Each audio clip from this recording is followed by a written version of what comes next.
पंचमी, कौन सी तिथि? पंचमी, चाहे वो शुक्ल पक्ष की हो चाहे वो कृष्ण पक्ष की। शिव महापुराण की कथा कहती है आपको सुख का अनुभव हो जाएगा। कार्य सिद्ध। जिंदगी में कभी संपदा कम नहीं हो सकती, संपदा बढ़ती चली जाती है। संपदा घट नहीं सकती, बढ़ेगी और घटेगी। कष्ट नहीं आ सकता, रोग बीमारी तकलीफ नहीं आ सकती। आपके लिए तो लाभदायक है, समझ लो ये कथा। शास्त्र कहता है कि जिसके घर में संपदा की कमी हो, पैसा आ ही नहीं रहा हो, सब दूर उलझ गया हो, बहुत टेंशन चल रहा हो, पंचमी तिथि के दिन गन्ने का रस, गन्ने का रस जानते हो, ईख का रस, गन्ने का रस तुलसी जी के क्यारे में हाथ में लेकर 7 बार अपना नाम और गोत्र बोलकर छोड़ दो। जिंदगी में 3 साल में तो करोड़पति बनकर बैठ जाओगे, कभी लक्ष्मी की कमी नहीं आ सकती। तैयारी में बैठे रहोगे कि फिर पंचमी तिथि आए। हमारे यहाँ सांपों की पूजन कौन से दिन होती है, कौन सी तिथि में करते हैं?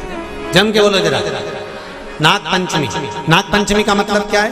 सांपों की पूजन करो। नाग पंचमी का मतलब होता है शंकर जी के मंदिर में जाकर 1 लोटा जल समर्पित कर दो। उसका कारण क्या है कि हमारे परिवार में, हमारे कुटुंब में, परिवार में कोई 7 पीढ़ी के अंतर्गत भी अगर कोई जीव तड़प रहा होता है, पड़ा हुआ होता है, उसकी मुक्ति नहीं होती है, तो पंचमी का चढ़ा हुआ जल उस जीव को प्राप्त हो जाता है और वो जीव तर जाता है, उसका फिर जन्म नहीं होता, वो तर। संपदा के लिए अर्थात जिसका व्यापार नहीं चलता, जिसके घर में पैसा नहीं आता, या नौकरी नहीं लग रही, या सर्विस नहीं लग रही, आप अप्लाई कर रहे हो, जगह जगह जाकर इंटरव्यू भी दे रहे हो और पैसा नहीं आता, तो उसके लिए भी प्रयास किया जाता है। पर उसके लिए यहाँ पर जो धन के लिए करते हैं, उसके लिए विष्णुपदी के लिए करते हैं। मतलब जैसे गंगा के जल में तुलसी के 11 पत्ते डाले जाते हैं और उसको किसी भी नारायण के मंदिर में, राम कृष्ण शिव, शंकर नहीं, राम कृष्ण भगवान विष्णु दत्त आदि जितने नारायण के मंदिर हैं, उस मंदिर में किसी भी पात्र में, एक छोटे से पात्र में उसको भरकर रखी जाते हैं महाराज। उससे भी जॉब, सर्विस, नौकरी में सफलता प्राप्त हो जाती है। परंतु वो भी एकादशी को ही होता है। कुछ देर तक पात्र को रखा जाता है, फिर वही पात्र का जल किसी भी वृक्ष के नीचे डाल दिया जाता है, उससे भी नौकरी के लिए फायदा मिलता है। गंगा का जल को एकादशी और द्वादशी इन 3 तिथियों पर एक रोटी में थोड़ा सा मीठा रखकर सोमक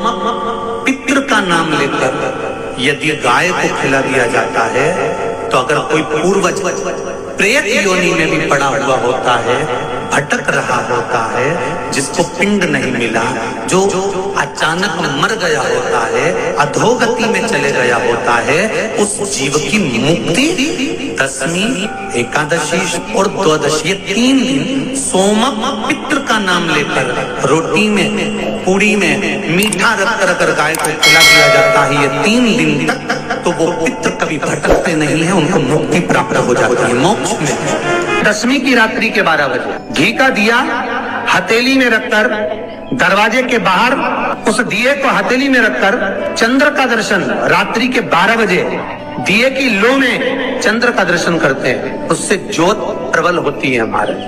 या तो होगा वो नौमी की रात्रि 12 बजे या दशमी की रात्रि की 12 बजे चंद्र का दर्शन, दीप घी का हाथ में जलाकर, नाम गोत्र अपना बोलकर, नरसिंह भगवान का स्मरण कर कर, ज्योति में चंद्र का स्मरण कर कर दर्शन किया जाता है। नेत्र कमजोर हो तो 3 या 4 दिन में ज्योतियों का क्रम बढ़ना प्रारंभ होता है। वैसे तो 15 दिन का लिखा है, पर शिव महापुराण कहती है 3-4 दिन का क्रम बहुत होता, बढ़ता जाता। केवल दशमी, चाहे उजाला की हो चाहे अंधेरे की, कौन से महादेव का नाम लेना है? श्रम्भेश्वर महादेव। तो जब कोई व्यक्ति चिड़चिड़ करता है, क्रोध करता है, गुस्सा करता है, तो महाराज शंकर भगवान का श्रम्भेश्वर महादेव का नाम लेकर 31 बेलपत्र, जिस व्यक्ति को क्रोध आता है उस व्यक्ति का स्मरण कर कर आखा चावल मतलब सेगे चावल के साथ 1-1 बेलपत्र, 31 बेलपत्र कर कर शिव जी के शिवलिंग पर समर्पित करी जाती है, मात्र दशमी की तिथि के लिए। केवल दशमी, चाहे उजाला की हो चाहे अंधेरे की। कौन से महादेव का नाम लेना है? श्रम्भेश्वर महादेव, शिव जी का एक छोटे छोटे बच्चे रहते हैं, कुछ कुछ बच्चों को माता जबरदस्ती के भोजन कराती है, खिलाती है, ठोकती, मारती, खिलाती है। कुछ कुछ बच्चे ऐसे रहते हैं वो कुछ खा ही नहीं पाते, मुख में दो और वॉमिटिंग कर देते हैं, उल्टी कर देते हैं। ऐसे बच्चों के लिए या जिस व्यक्ति को भोजन पचता नहीं हो और उदर में एसिडिटी रहती हो और जलन टाइप की होती हो, उसके लिए भी श्रम्भेश्वर महादेव का स्मरण है। सुंदर व्याख्यान वर्णन किया है। श्रम्भेश्वर महादेव के ठीक सामने अर्थात भगवान शंकर के किसी भी शिवलिंग के सामने एक तांबे के लोटे में जल रख लीजिए और जल के अंदर 3 बेलपत्र डाल दीजिए, एक पीपल का पत्ता डाल दीजिए, शमी के 11 पत्ते कलश को छुआकर शंकर भगवान के शिवलिंग पर श्रम्भेश्वर महादेव के नाम से चढ़ा दीजिए। उस जल को उठाकर ले आइए, 1 रात्रि तक घर के अंदर रखना है।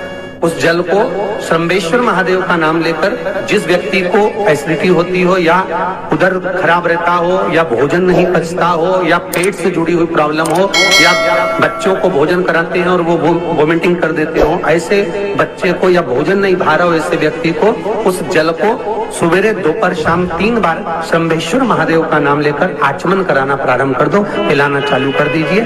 3 या 4 दिन पिलाओगे, अपने आप उदर में भी आनंद रहेगा, बच्चा भोजन करना भी प्रारंभ कर देगा। श्रम्भेश्वर जिसको साइटिका की बीमारी होती है या स्लिप डिस्क की बीमारी होती है या कमर की रीढ़ की हड्डी कहीं बांकी टेढ़ी होने लगती है या नसें चोक होने लगी हों, काम ना कर रही हों, तो उसके लिए कुंदकेश्वर महादेव पर आप कोई भी सफेद कलर के पुष्प भगवान शंकर के मंदिर में कुंदकेश्वर के नाम से 31 फूल समर्पित करना है। आप 31 पुष्प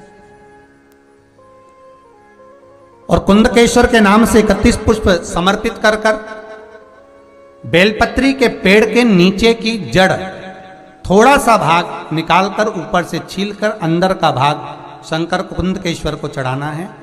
उस जड़ को लाकर उसको पीसना है और पीसकर सुबह के समय पर 3 बार उसका कुंदकेश्वर का नाम लेकर सेवन करना है।